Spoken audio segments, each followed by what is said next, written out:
Okay, so chapter 7. Chapter 7 is about external flows, external convection. So, for example, let's say we have a flow over a flat plate, which is a hot plate. So, in this case, we have our Ts is greater than T infinity, and we have seen that. Let's see, this is our. So, let's say we have a flow flowing at U infinity, and the temperature of the flow is T infinity.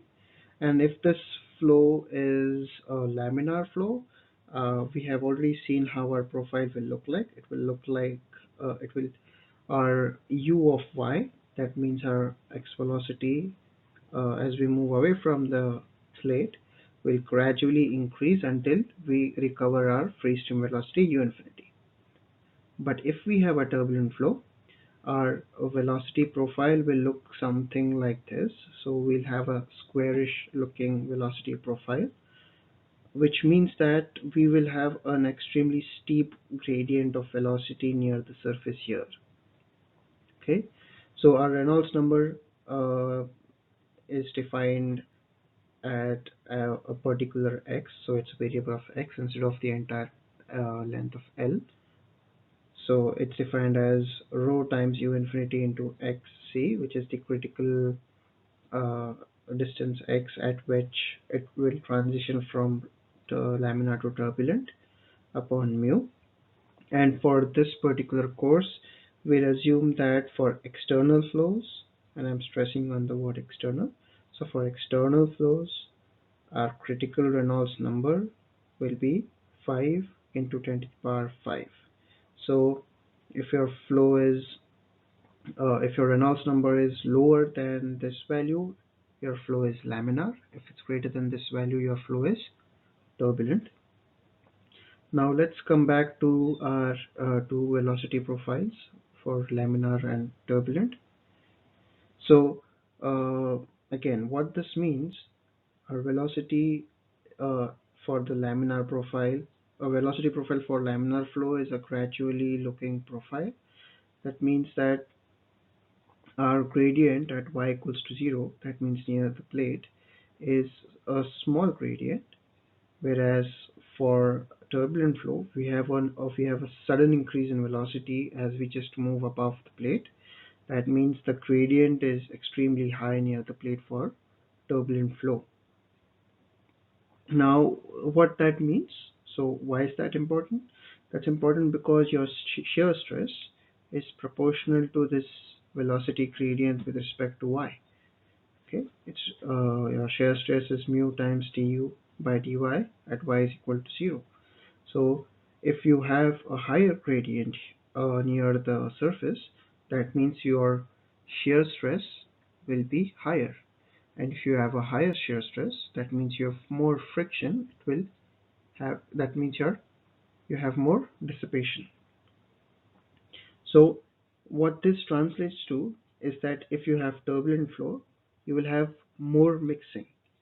So your flow here will be something like this. So you'll have a mixing of the flow, whereas in the laminar region you'll have a streamline flow. So if you have more mixing, that means you'll have more amount of heat transfer. Your heat transfer rates will be higher, which means that your heat transfer coefficient will also be higher for turbulent flows. Okay. So let's understand this with a small example, and let's try to see if we can find a non-dimensional number to define how to characterize the flow. So let's say we have a solid body, which is an arbitrary looking body, and there will be conduction in this body due to its conductivity Ks, and the fluid outside will have some coefficient H and some conductivity Kf. That's the thermal conductivity of the fluid. And let's say this body is at a temperature Ts, and Ts is greater than T infinity. Okay, so when we apply energy balance, we can say that, or we can say that the conductive heat flux coming out from the solid by Fourier's law is minus K solid times dt by dx at the surface. Okay, and let's say that this here is the boundary layer formed due to the temperature distance difference and the flow. So what will happen is that, because inside the boundary, right near the flow, right near the surface, your flow is your velocity of the flow is extremely small, and near the surface, because of the no slip condition, you'll have absolutely no velocity of the flow. So in this particular region, you will have some heat being conducted due to through the fluid as well, and outside the boundary layer, you will have your heat being transferred by convection.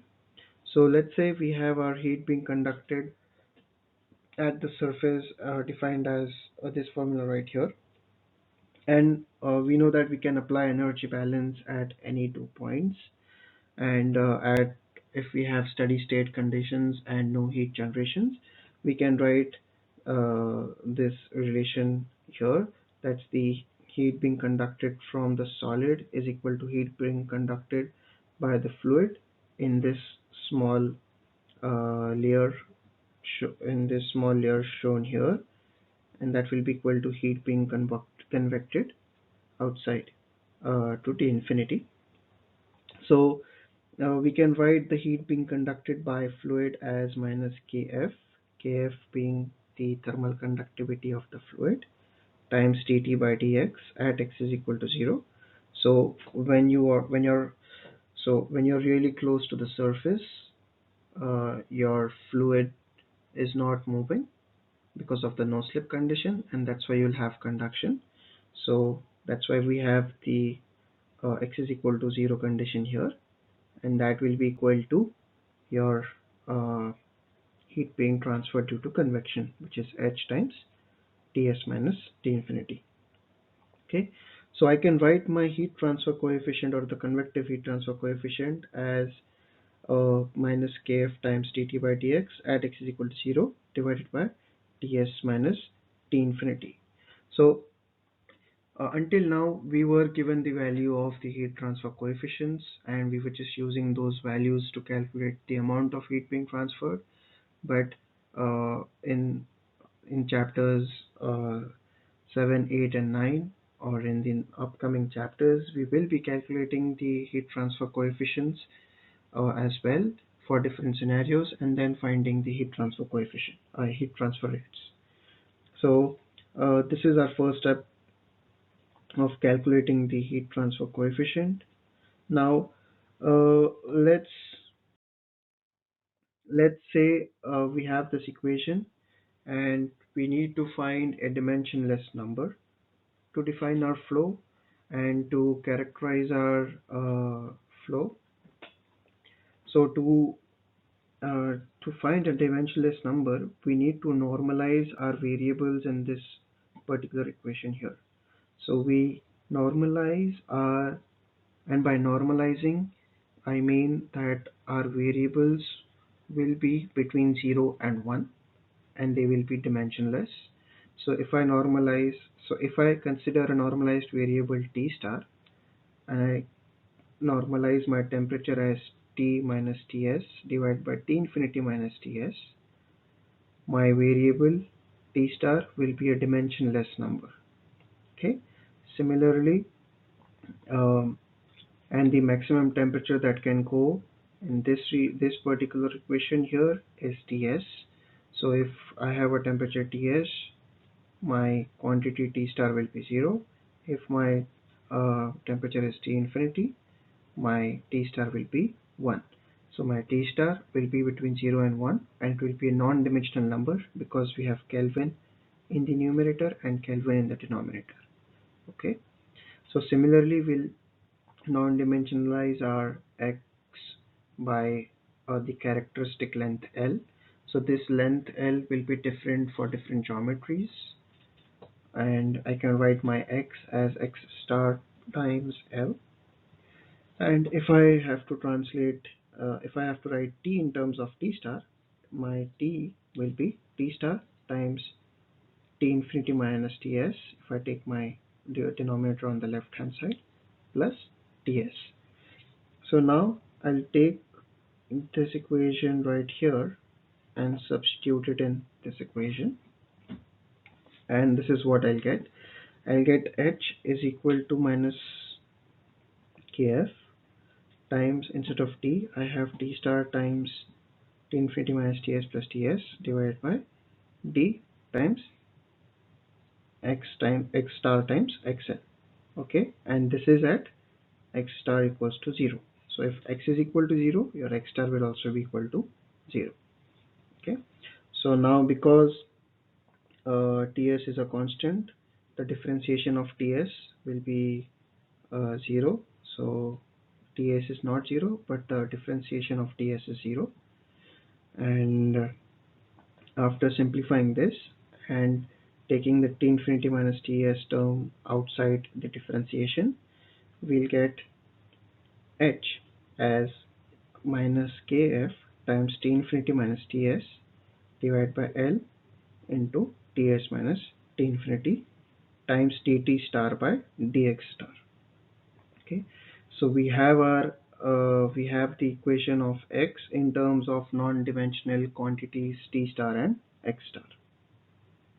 So we define this dt star by dx star at x star equals to 0. We can write this as h into L. So I'll take my L here, divided by kf, and these terms here will cancel out if I take the negative sign inside. So we don't have those terms here. And I'll define this as a non-dimensional number called as the Nusselt number. Okay, so the Nusselt number here is the ratio of heat transferred by convection divided by heat transferred by conduction.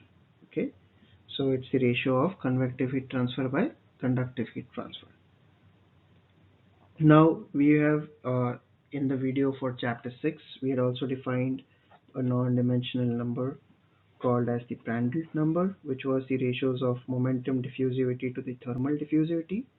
And a general form of Prandtl number is the Prandtl number raised to the power some n uh, is proportional to the hydrodynamic boundary layer. So this here is the hydrodynamic boundary layer or the viscous boundary layer, and this denominator here is the thermal boundary layer. Okay, and for gases, this quantity or the Prandtl number will be close to 1. Okay, that means that your viscous boundary layer and your thermal boundary layer will nearly be equal, or will have the same order of magnitude. But for liquid metals, your Prandtl number will be a very small value, which means that uh, because liquid metals are extremely viscous, they will not have so they won't move.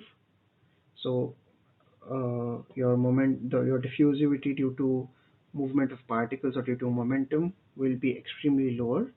But we know that metals are very good conductors, so they will diffuse heat within themselves extremely quickly.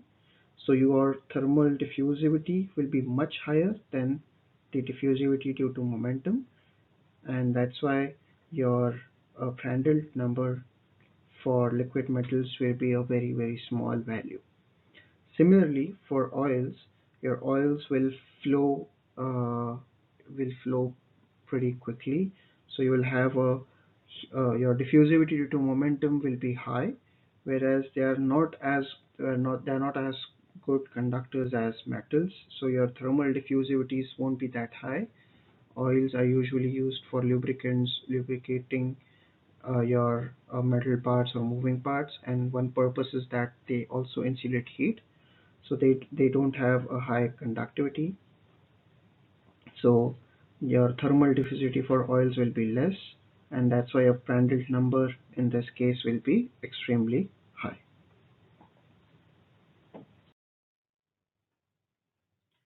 Now moving on, our surface temperature and our temperature gradient with respect to x is not constant, is not always constant. So you will not always have steady state conditions where your or even if you have steady state conduction conditions, your surface temperature or gradient will all maybe maybe changing with either position. And if you don't have steady state conditions, they may be it may be changing with respect to time as well. So in this case, we define a Nusselt number uh, at a particular location x. So we focus on a particular location x, and we write the Nusselt number. So in this scenario, a Nusselt number will be a function of that location x, the Reynolds number at that location x, and the Prandtl number. So your Reynolds number, your characteristic length in your Reynolds number will be x. Okay, so basically your Nusselt number will change as you move or as you progress in the x direction. Now, what if we have to calculate an overall heat transfer coefficient or an overall Nusselt number? Okay, we need to find an average value. So how do you find the average value? You take small parts at each x, you sum them up. So integrating your h with respect to dx from 0 to L is nothing but integrating the values of h at each x over the entire length of your plate, if it's a plate, and dividing it by the length. So this is how you calculate the averages. And if you use the average heat transfer coefficient, then your Nusselt number will just be a function of Reynolds number at x and Prandtl number. Okay, but you have if you calculate the if you want to calculate the average Nusselt number over the entire plate, so it will be denoted by a subscript L, and usually the Nusselt number follows this particular relation. It is proportional to Reynolds number, the overall Reynolds number of the plate over the plate, raised to some power n, multiplied by the Prandtl number raised to the power some n, and some coefficient c. Now these coefficients c, m, and n will be different based on the type of flow. So you'll have different correlations for a laminar flow and a turbulent flow. You'll have different correlations if you have different geometries. So this correlation will be different if you have a flow over a flat plate. If it will be different for a flow over a cylinder. It will be different for a flow over a, a vertical plate, and so on.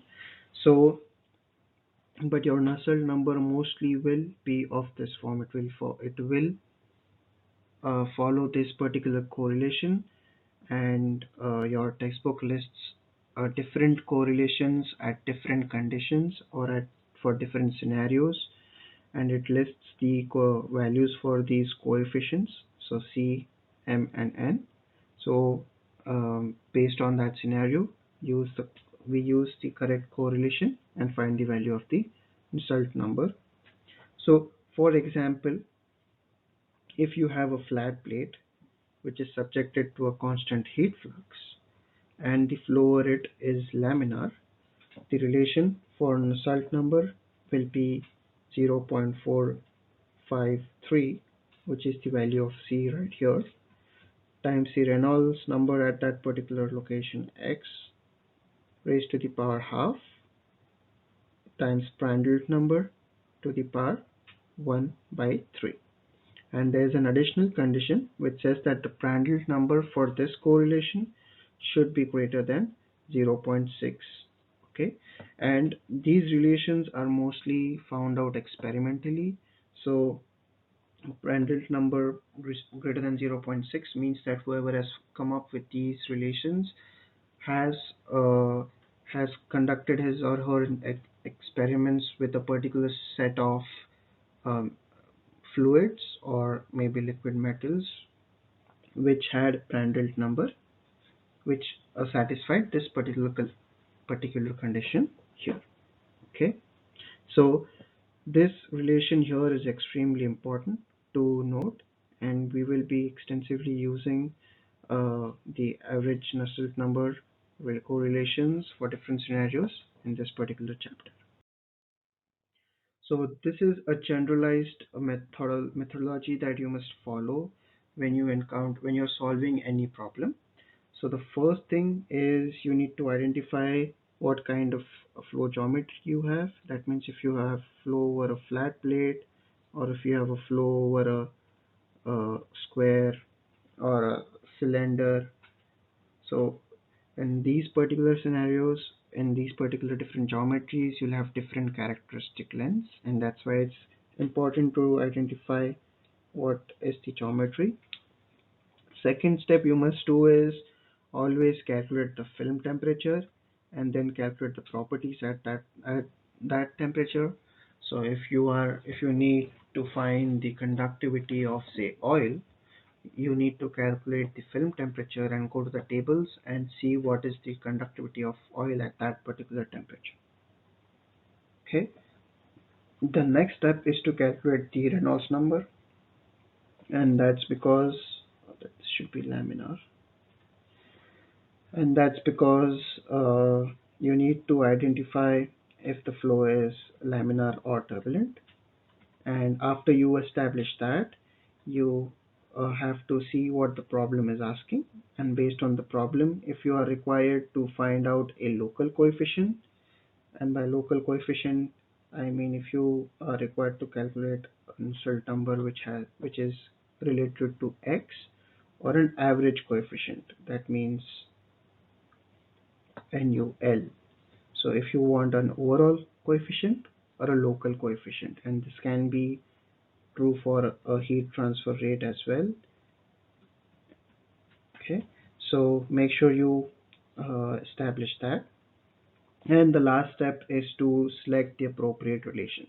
So just in the previous slide, we looked at an example of a Nusselt number correlation for a flat plate with constant heat flux, and you will have a bunch of other relations for different scenarios. Okay, so it's very important that you follow these particular steps when you encounter any problem, and we will also be looking at these steps in details when we look at a solved problem.